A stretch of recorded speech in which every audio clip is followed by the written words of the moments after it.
In 2001, in the wilds of Yellowstone National Park, where majestic nature often turns into a death trap for the careless, there was an inexplicable disappearance of experienced ranger Emily Harrison. Search operations yielded nothing. The woman seemed to have vanished among the centuries-old pines and impassable trails. For her husband Jack, it was the beginning of an 11-year odyssey on the edge of reality and madness. What began as a search for a missing person gradually turned into an encounter with something beyond our comprehension. In the heart of the park, at the mysterious Lost Lake, times, worlds, and destinies are intertwined in a knot that cannot be untangled by conventional logic. Jack has evolved over the years from a city journalist to a hardened ranger whose fate is now inextricably linked to the mystery of this place. Ancient symbols on the rocks, wolves acting like intelligent guards, and a strange green glow in the depths of the lake are just the tip of the iceberg of the mysteries he must unravel. What really happened to Emily? Why are footprints that should have been long gone reappearing? And most importantly, if there really is a place in Yellowstone where the line between worlds is thinning, what price will those who dare to cross it have to pay? The snow was falling in large flakes, obliterating footprints in the world around him. Jack Harrison lifted the collar of his jacket and stared into the white shroud before him.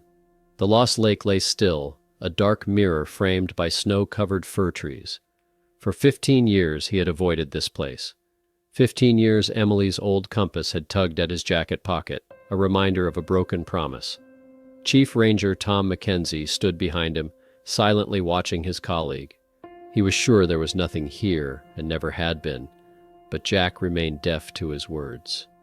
Jack's gaze was fixed on the opposite shore, where the gray silhouette of a lone wolf flickered between the trees, like a reflection of his own fate. Jack didn't doubt the tracks he'd seen. In his years as a ranger, he'd learnt to read the forest like an open book. The snow crunched under the boots of Tom, who made no secret of his concern. Jack was only 3 years away from retirement, and the old ranger didn't see why he should make life harder for himself, especially now.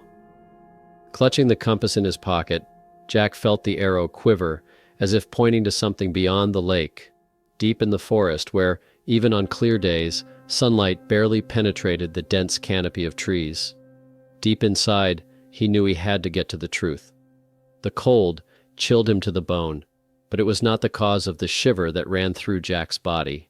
On the opposite shore, among the snowdrifts, his keen eye recognized a scrap of red cloth, the same shade as Emily's jacket the day she disappeared.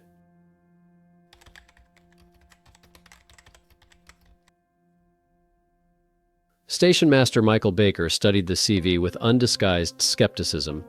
His weathered face, riddled with wrinkles from constant outdoor exposure, expressed a mixture of incredulity and curiosity.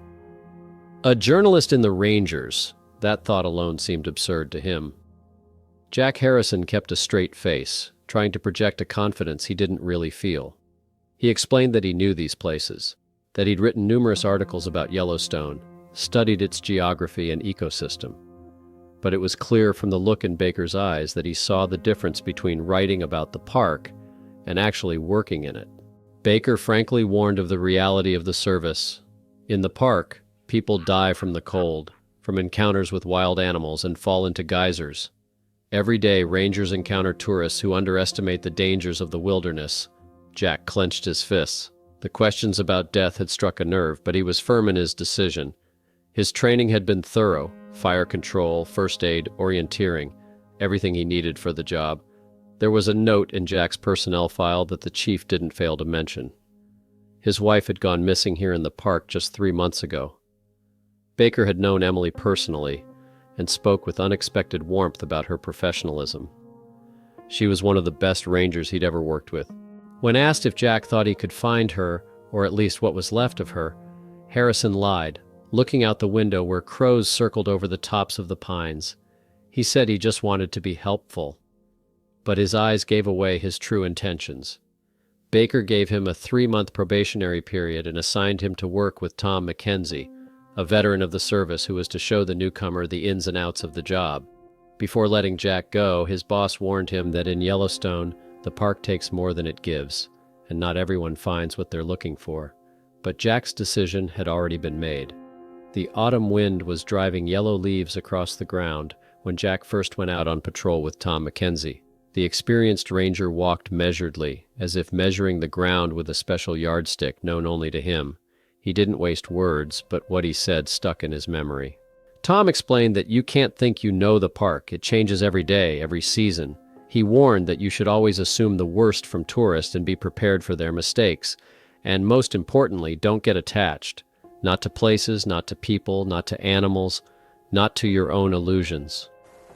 Jack realized that those words addressed his situation with Emily, but he couldn't accept them. Deep down, he didn't believe his wife had simply disappeared without a trace. She knew these places too well to just disappear. As they crested a low hill, they had a view of a small lake surrounded by fir trees. The water was dark, almost black, and something about the scenery made Jack freeze. Tom called this place Lost Lake and mentioned that it wasn't even marked on official maps.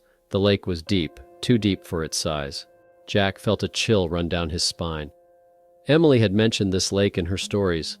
She liked secluded places like this, away from the tourist trails. He didn't ask directly, but he read the answer in Tom's eyes. Yes, she'd been here. On the way back, Tom shared his story. He had lost a friend who had been burned alive in a forest fire while trying to rescue hikers. Not even ashes remained of the man. This tragedy taught the old ranger an important lesson. There's no point in searching for the dead. It's better to help the living. But as they left, Jack still looked back at the lake, darkening in the twilight. Something told him that that was where he would find the answers to Emily's fate.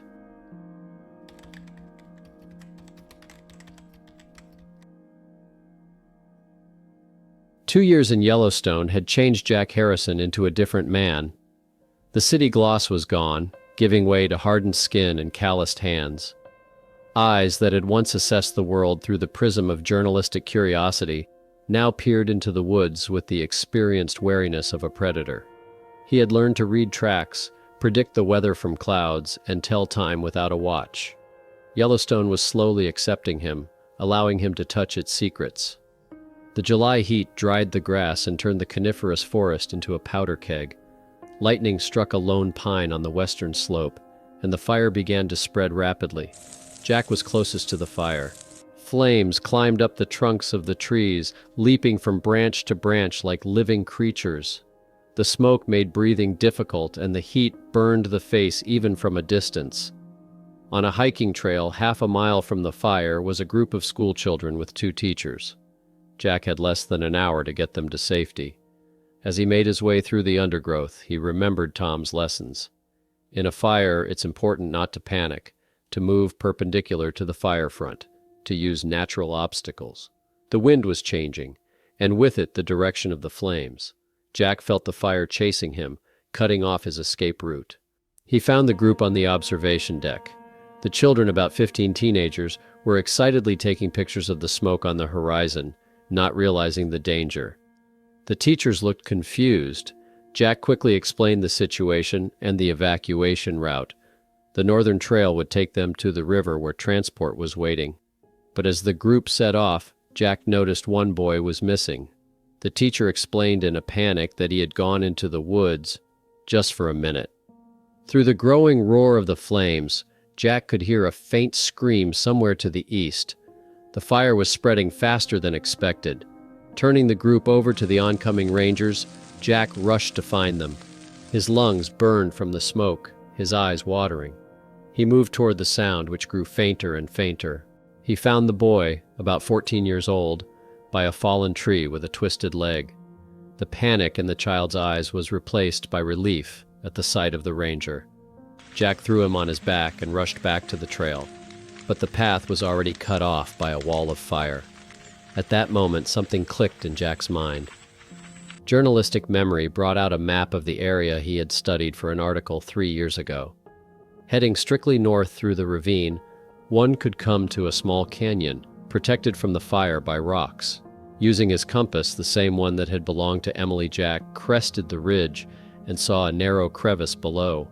The descent was steep, but there was no choice.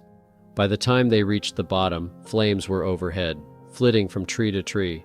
The heat was so intense that it melted the buttons on their uniforms. Sheltering in the stone bag of the canyon, Jack and the boy waited out the firestorm above. The rumble of falling trees mingled with the roar of the flames. The boy was shivering, squeezing his eyes shut. Jack held him tightly by the shoulders, whispering words of encouragement. At that moment, he suddenly saw a strange symbol on the opposite wall of the canyon, a petroglyph that looked like a spiral with outgoing rays. Emily had once told him about the ancient signs left by the natives of these places, signs pointing the way to sacred sites or water sources.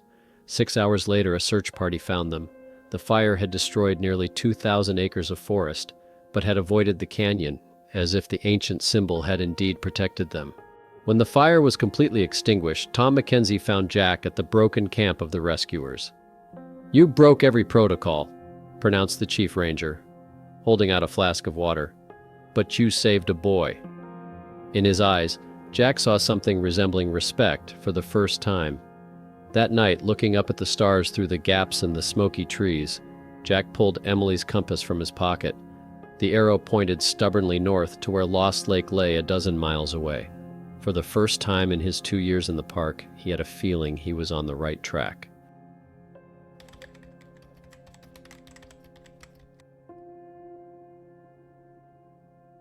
Winter in Yellowstone was a harsh experience even for experienced rangers. The mercury dropped to -20 centigrade, the wind turned the snow into sharp, icy needles, and the short daylight hours left little time for patrolling remote areas. 6 years of service to the park had made Jack Harrison a legend among his colleagues. A ranger who survived a forest fire, saved hikers from an avalanche, single-handedly drove a grizzly bear away from a school camp. Stories about him passed from mouth to mouth, growing in detail. Behind his outward restraint, his colleagues could sense his iron will and fortitude, hardened by trials. This winter, Jack took over the northern sector, the most remote and inaccessible part of the park. His superiors reluctantly agreed, understanding his true motives. There, among impenetrable forests and rocky ridges, was the Lost Lake. After the fire, Jack spent all his free time studying ancient petroglyphs. He found Emily's notes, a small field book with sketches of symbols and their possible interpretations. One symbol was more common than the others, a spiral with rays similar to the one he had seen in the canyon. According to Emily's notes, it pointed to a place of power, or a portal between worlds. That January day, Jack was patrolling the western border of the northern sector. It had snowed all night, covering the ground in a 3-foot layer. His snowshoes left deep tracks, the only sign of human presence in this white desert. There was a strange silence, broken only by the crunching of snow and his own breathing. Suddenly, Jack noticed footprints in the untouched snow, a string of wolf prints leading northeast. What was unusual was that the tracks belonged to a solitary wolf. Wolves rarely hunted alone, preferring to stay in packs. His intuition told him that this encounter was no coincidence. Over the years, Jack had learned to trust it, the sixth sense of a ranger, as Tom called it. Remembering the gray wolf on the opposite shore of Lost Lake, Jack decided to follow the tracks. The way was hard, the snow was getting deeper, the wind was picking up, and the temperature continued to drop, but the wolf tracks remained clear, as if the animal had deliberately left them, inviting him to follow. After 3 hours of pursuit, Jack realized that the wolf was leading him in an arc, gradually approaching Lost Lake from an unexpected direction. He glanced at the GPS unit, then checked the map. Yes, they were heading toward the lake, but not on known trails, but through a section of forest marked on the map as impassable. After another hour, the snow had stopped and there was a gap between the trees. Jack slowed his pace as he approached the edge of the forest. A small rocky plateau overhung Lost Lake. From this height, he could see the entire lake and most of the surrounding forest. The wolf's tracks skirted the edge of the plateau. It was as if the animal had vanished into thin air. Jack scrutinized the site and found a strange indentation in the snow, a regular semicircular shape, too flat for a natural formation. When he cleared the snow, he found the symbol carved into the stone, the same spiral with the diverging rays. But now it didn't seem to be just an image, but part of a more complex pattern that went beneath the snow. Jack began to dig out the symbol, shoveling the snow around it with his frozen hands. What he discovered made his heart skip a beat. In front of him was an ancient stone map, a series of connected lines and symbols carved into the stone. The centerpiece was a spiral, and from it were lines to other symbols scattered across the plateau. One of these lines pointed directly to the lost lake, but the most surprising thing was another. In the corner of the stone map, Jack noticed a modern tracer scrap of synthetic fabric stuck in a crack in the stone. Red fabric, exactly the same shade as Emily's jacket. The fabric was relatively fresh, not faded from time and the elements, which was impossible for an object that had been here for 6 years. Jack reached for Emily's compass with trembling hands. The arrow didn't point geographically north, but straight toward the center of Lost Lake, as if drawn by an invisible force. At that moment, his gaze caught movement again on the opposite shore. A gray wolf stood there, looking directly at him. Their gazes met across the frozen surface of the lake. The animal didn't move, as if waiting for something. Then, as if making a decision, the wolf turned and disappeared into the woods. Jack took several photographs of the stone map, carefully packed the scrap of cloth he had found, and checked his coordinates. He realized that he had discovered something important, perhaps the key to the mystery of Emily's disappearance. But the winter day was coming to an end, and it was deadly dangerous to stay out here in the dark. Descending the plateau, he turned around one last time. The lost lake, covered in ice, seemed like a sleeping creature. But now Jack was sure it held a secret, and that secret had to do with Emily. A secret that was growing closer.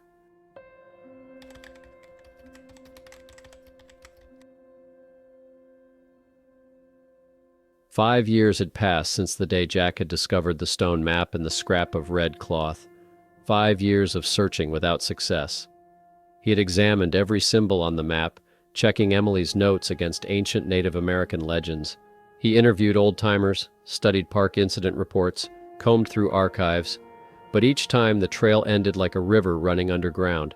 A scrap of fabric was sent for examination, which confirmed it is a fragment of modern synthetic fabric, identical to the material of Emily's jacket, but the age of the sample was determined to be at most a year old, an impossible result for a thing that disappeared so long ago. This sparked a new wave of rumors among the rangers. Some thought Jack had planted the evidence himself, others that he was slowly going mad with grief. Only Tom Mackenzie continued to believe in him, though he too urged acceptance of the inevitable.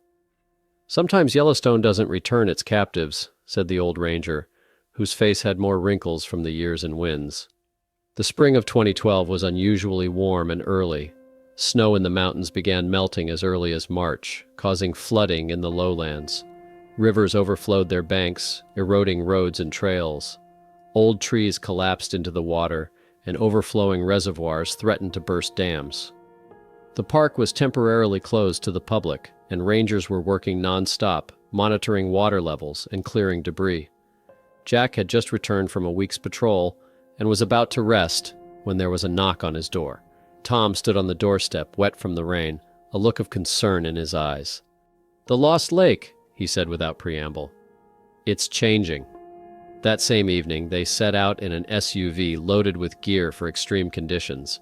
The spring thaw had turned the dirt roads into swamps, and even the four-wheel drive vehicle was having trouble getting ahead. Twice they got stuck and pulled the vehicle out with a winch. When the road ended, they continued on foot. Tom wasn't exaggerating. Lost Lake was really changing. The water level had risen, flooding the shoreline thickets. But the main change was in the color. The water, always dark, almost black, now glowed with a strange greenish light, as if a powerful searchlight was working at the bottom. "I've never seen anything like it," Tom admitted, looking at the glowing surface. "Even the old Shoshone men I've talked to don't remember anything like it." Jack took out Emily's compass. The hand spun frantically, unable to find north. Something at the bottom of the lake was generating a powerful electromagnetic field. They camped on the very plateau where Jack had found the stone map 5 years ago. The symbols on the stone, barely visible before, now glowed with the same greenish light as the lake. The spiral pulsed like a living heart. "Tom, do you believe there are places where the line between worlds gets thinner?" Jack asked, looking at his old comrade across the firelight. Tom was silent for a long time, stirring the embers with a long branch. When I was young, I was told about places like this. The Indians called them windows, places where you can see things that are hidden from ordinary eyes, places where you don't always come back from. At night, Jack could not sleep. The greenish glow of the lake penetrated even through his closed eyelids. He stepped out of the tent and froze, amazed. On the opposite shore, where the dense forest began, there were wolves, at least a dozen of them. Their eyes glowed in the darkness, reflecting the light of the lake. At the center of the pack was the lone gray wolf Jack had seen so many times over the years. Something about the animal's behavior was alarming. The wolves didn't hunt, didn't howl, just stood motionless like sentinels. It was as if they were waiting for something or someone. Suddenly, the water in the center of the lake swirled, forming a funnel. The green glow intensified, almost unbearable to the eye. Something was rising from the depths, a dark, vertical shadow, gradually taking on the shape of a human figure. The wolves turned their heads toward the center of the lake. Jack took a step forward, not believing his eyes, and a pebble rolled down the slope from under his foot. The sound seemed deafening in the silence of the night. The figure in the center of the lake froze as if listening, then turned sharply toward Jack. He couldn't make out the face, but something in the pose, in the outline of the silhouette, was painfully familiar. Emily? The name came out in a whisper, but it sounded like a scream in the tense air. In the next instant, the funnel closed, the figure disappeared beneath the water, and the lake was calm and dark again. The green glow faded away, as if a switch had been turned off. The wolves on the opposite shore vanished among the trees like ghosts. When Jack turned around, Tom was standing beside him, clutching a powerful torch in his hand. His eyes read something Jack had never seen in his mentor before, pure, unconcealed fear. "What was that?" Tom asked, pointing the beam of the lantern at the now perfectly ordinary lake. Jack didn't answer. He knew only one thing. No matter what had just happened, he was finally close to solving Emily's disappearance. And he wouldn't back down, even if the search took him beyond the edge of the known world. The water in the lake was black again, but there was a small object floating on its surface, glistening in the moonlight. Jack, without hesitation, stepped into the icy water. What he pulled out made him freeze in a daze, an old engraved silver bracelet. The gift he'd given Emily for their first anniversary. "Is it hers?" Tom asked quietly, looking at the piece of jewelry in Jack's hands. "Yes," the man replied. "And it hasn't been in the water for 11 years. That metal would have tarnished, corroded." Tom stared in silence at the lost lake, which had become ordinary again, dark water in the midst of the forest.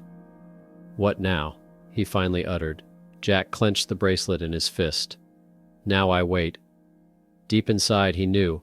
Lost Lake didn't just hold the mystery of Emily's disappearance, it was that mystery, and he would return here again and again until he solved it completely. Do you think that was really the case, or did Jack just lose his mind after all those years of searching? But then, how do you explain the examination of the cloth, which showed that it couldn't have been there all these years, and the silver bracelet that looked brand new?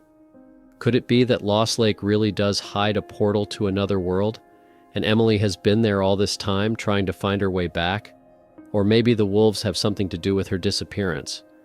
It's as if that gray packmaster was deliberately leading Jack towards a clue. Or maybe the truth is much simpler and more tragic. Maybe Emily died, as the official investigation suggested, and everything else is just a figment of the imagination of a man who couldn't come to terms with his loss. I look forward to your theories in the comments. It'll be interesting to chat about this topic. See you in the new forest stories.